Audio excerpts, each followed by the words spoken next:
here with Kevin Wade with Eleveight Kites.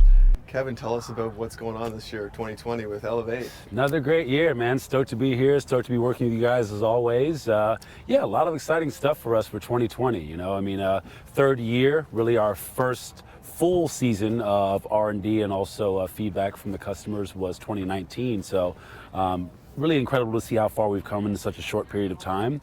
But now we have some expanding both in our twin tip, foil, pretty much every aspect of Eleveight is growing, and we're really excited about it. So awesome. Yeah, what we got for you guys in the lineup here is going to be starting out with our staple, the jack of all trades, master of all trades, I like to call it. That's our RS. Main thing we've implemented 2020 over 2019 is a 5-point bridle system. You'll see that as a change across the line. We've had the 5-point bridle across every kite in the lineup. 5-point bridle, what does that mean? Yeah, so for those of you that may not be as familiar with the term bridling, obviously the bridle is what supports the leading edge. That's where we get the term SLE, supporting leading edge for kites. Yeah. Supports the leading edge, gives you more stability overall in the wing.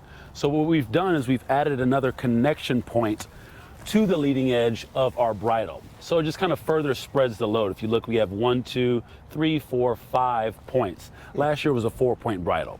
So by doing that, what it does is it kind of expands the wind range, I like to call it, because the upper end of the wind range, as you know, especially a good place like this is a perfect example. Gorge, beautiful place, ton of wind, but a lot of times you get that gorge, punchy, gusty, blustery wind, exactly, super gusty. So that 5-point bridle is going to give you extra stability on the upper end of the wind range when you're really like holding on to your kite and have less than favorable conditions in terms of the gust. It's going to give you that rock solid structure that you need. Another cool thing that it did is it allowed us to adjust the turning axis of the kite almost on the fly. Obviously you need to do it before you put your kite up, but we have 3 different positions that you can shift on the leading edge here. So you have your standard, your tip, and your pivot setting. Now, for different kites, that's going to change the usability across the different disciplines. For example, in our RS, that pivot is going to give you more of a surfy feel. It's going to take more power out of the turn, because by reducing that turning axis, you're going to have less of an arc through that power zone. So the pivot, again, less power in the turn, a little bit of quicker of a turn. Standard is going to be right in the middle. And then our wingtip setting is going to give you more power and more drive through the turn. So depending on what you're doing, flat water, wave. So do you find that really changes the feel of the kite? Like, what do you prefer? Or do you change it based on what you're riding that day? Kind of change it based on what I'm doing. I mean, I definitely have like some standard settings that I'll use. I guess we'll talk about a little bit on the more specific kites, if you will. But on our ride all kite, really it just depends on what you're doing that day. So is it just the RS that has the adjustable bridle, or they all No, they actually have it across the whole line, which is really cool. So for our RS standard setting, I'm going to use pretty much on like kind of an average day, just kind of maybe a little choppy, just kind of variable wind or whatever. Standard settings going to allow you to do anything and everything very well. But again, as you start going, say, into the surf, for me, strapless rider, don't want to get pulled off my board, don't like a lot of power in the turn of the kite. I like to be able to position it for where I am on the wave, but I don't want that turning to affect how I'm getting yanked on the kite. So I'm going to move it to that pivot setting when I'm doing the kind of wave riding on the RS. Flat water, big air, going to use that wingtip setting. Right, because it gives that swoop and extra exactly. Drive. Yeah, so do you find it makes more of a difference, the bigger kites that you get versus smaller kites, or is for example, absolutely. So obviously the larger the kite, the more power you're going to get, not only when it's centralized in the window, but throughout that arc. So if you put it on a pivot setting in the larger kite, you're going to see more of a noticeable difference on a 17 meter as opposed to a 5 meter. Right, the 5 meter already obviously going to turn really fast. It's already going to pivot fast. You're still going to notice it, but it's not going to be as, I guess, night and day, if you will, as if you change it on maybe the 14 or the 17. Cool. Yeah, but the cool thing about it is, in a lot of kite companies, I would say, I'd never like to say that we're the innovator in anything. We weren't the first to do something like this. Do adjustable bridles. Right. But a lot of them have gone to it and then gone away. Exactly. And I think the point and reason being is that the ones that I've tried, at least personally, you either have one setting that works and the other 2 kind of don't work. Or you can't feel a difference. Exactly. So this, for me, is the first one that I felt where you actually can feel the difference, and they also do work for their intended purposes, which is really cool. And again, that's all credit to that 5-point bridle. So then we have our WS, our wave riding machine. This is the kite that I would say that we've changed in terms of the lineup the most because we've added sizes to it. Okay. This now comes in a 6, an 8, and a 13. You know, Okay. we've been really surprised at how popular the kite has been, just because, you know, typically within our industry, the more it's the more niche or the more specific you get in a discipline, Right. the more people tend to shy away for it. Oh, that's a wave kite, or oh, Right, that's a right. big air kite, so it's not going to be for me. Right. But the WS, as well as, I mean, Peter does a good job across the line, but this kite specifically for flat water, even though it's a wave kite, does work really well. Mm-hmm. The problem was before, the largest size was an 11 meter. So you couldn't really build out your quiver, especially us guys in North America. You need something bigger than an 11 if you're gonna get through most of those days. Yeah. So, you know, and listening to feedback and us kind of pressuring them from here over in the States, like, hey, we need a bigger kite, because people really are using this for things other than just riding when it's really blowing hard. So adding that 13 is kind of expanded, you know, the range of people, as opposed to telling So people. before you had an 8, so you had a 7, then 5, or was it? So before it was 5, 7, 9, 11. Right, okay. Now it's 5, 6, 7, 8, Right, okay. 9, That's 11, 13. Cool. Yeah, so yeah, this is one of our new sizes, the 8 meter here. So again, 5-point bridle, same changes that we had for the RS, but this one is going to be more for, because this also works well for foiling, as a lot of wave kites do, I because they rode it drift last down year the for line. foiling. It was really fun. There you go. Yeah, exactly. So, you know, depending on what you're doing. So the pivot setting works well for foil because, again, no power in the turn, still drifts very well. Also, if you're riding that offshore wind, also good to have that pivoting kite. Yeah. More side onshore, a lot of times you want that power and drive through the turn to keep you on the wave. Yeah. So that's what it's going to be. So it's not necessarily a change in disciplines, more of a change in conditions for that specific discipline. And again, any of these settings, for me, flat water, I'm going to use that power through the turn on this one. Yeah. But any of these settings are going to work well on flat water as well. Also very good for teaching. The kite comes off the water, super durable, very multifaceted. You probably put it in pivot mode for teaching, right? Or Right. Or depending on the person, right? Yeah, but depending on the person, also depending on the size of the kite. Yeah. You know what I mean? Obviously, if it's super windy and I have a small person or whatever, yeah, I'm going to want as little power in the turn as possible to keep the person safe for sure. Cool. This is our FS. This is the, you know, Kevin thinks he's still an inspired freestyle guy, so I'm going to Boosting ride to this the one kind of moon. kite. But yeah, this is my personal favorite kite for what I like to do. Yeah. Super, really good at boosting and very user friendly, which I think is very hard to get either of those things within this discipline. I think, you know, a lot of our, I guess, competition or peers, however you want to look at it, I look at them as peers, you know, we're all buddies here, but a lot of the other kites I say within this same discipline, they slack very well. They're very good for freestyle, also very good for kite loops, but they don't boost very well. A lot of those kites, you see the guys that they're going out, let's say in the King of the Air, you know, they're going to take one kite as opposed to if they're doing handle passes. You know, this one works very well for a freestyle. Arthur Gilbert, he's doing super well on the world tour with it. A lot of our big air guys, you know, really like the vertical lift on this kite. So that's what we're most proud of about it. Kind of same size run as last year.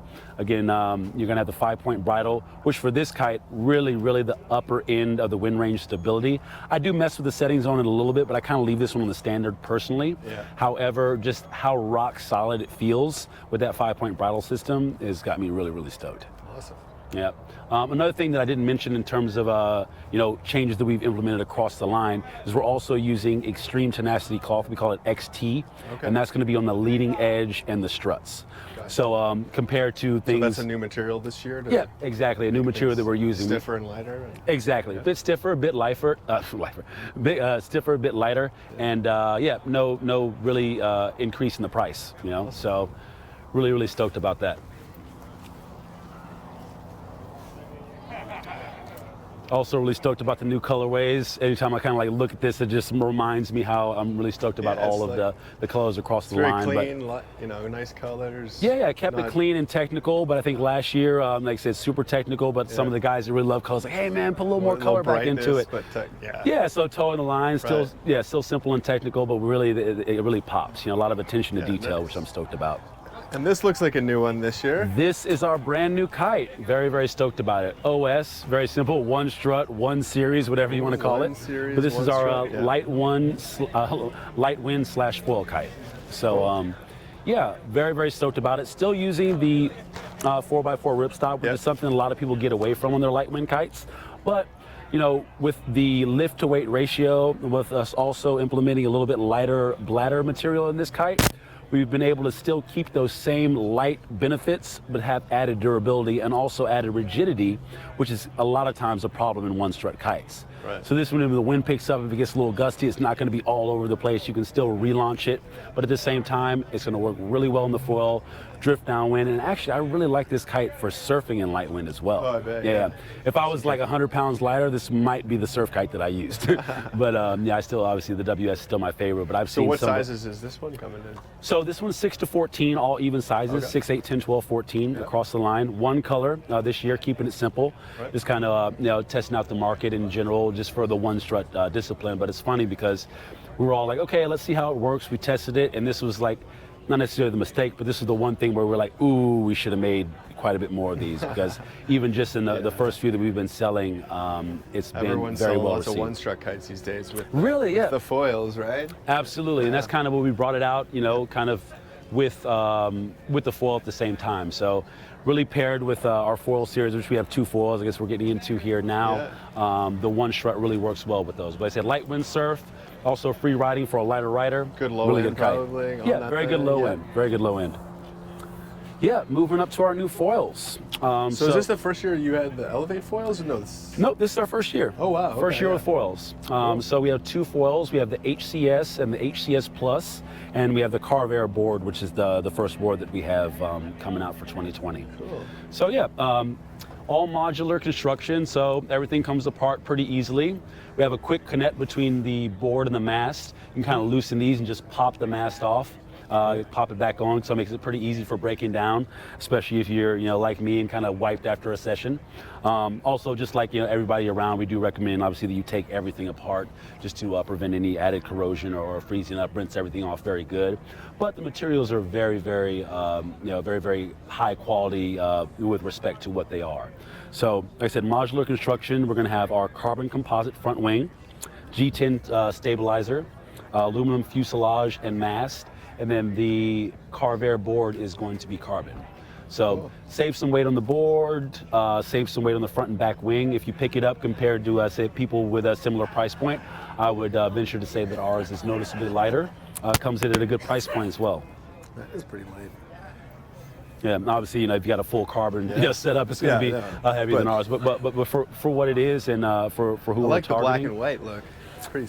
That's kind of how we're rolling with the Eleveight, man. You see the tint and all the stuff. That's keeping it simple. Got a little bit of gray, So this one's obviously a little bit bigger surface area on the. Yep, absolutely. So our HCS Plus, that's going to come with right around 1265 is the surface area on that one. Yep. It's going to come with the shorter mast and same rear wing stabilizer, pretty much same fuselage. Yep. Going to have the longer mast, right in the 850 range in terms of surface area for our HCS.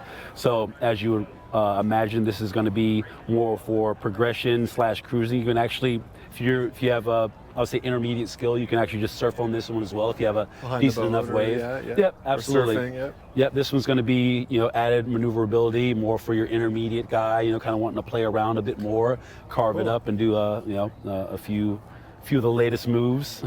That's the HCS. So both of them coming in at the same price point, right around $1,800 for everything with the Carve Air board, and we're really stoked about them. That's awesome. And you have some new twin tips and surfboards as well, don't you? Yeah, absolutely.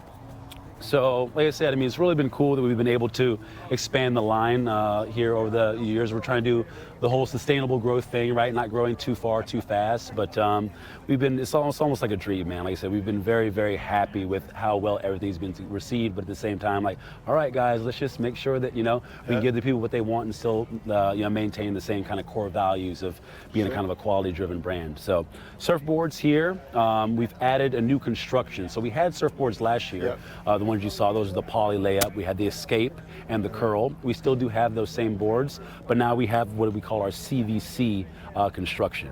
Okay. So the CVC construction and then the CFT construction, which was the construction from last year. So these are going to be EPS sandwich construction. They're going to have a full bamboo top layer and a full carbon on the bottom. So it keeps them relatively light. They're pretty bomb-proof, and that does also allow us to play around with a few different things. For example, the curl has inserts in it this year. It can come with inserts, so kind of trying to cater to a wider range of users, right?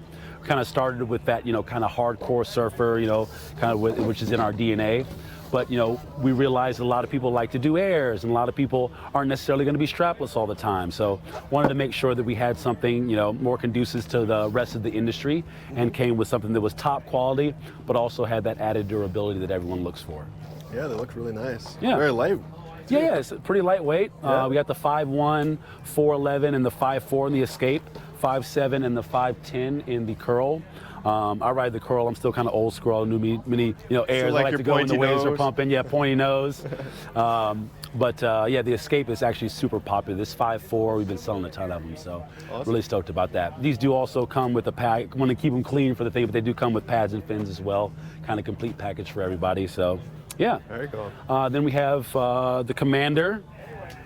This is going to be our new premium freestyle / wake style board.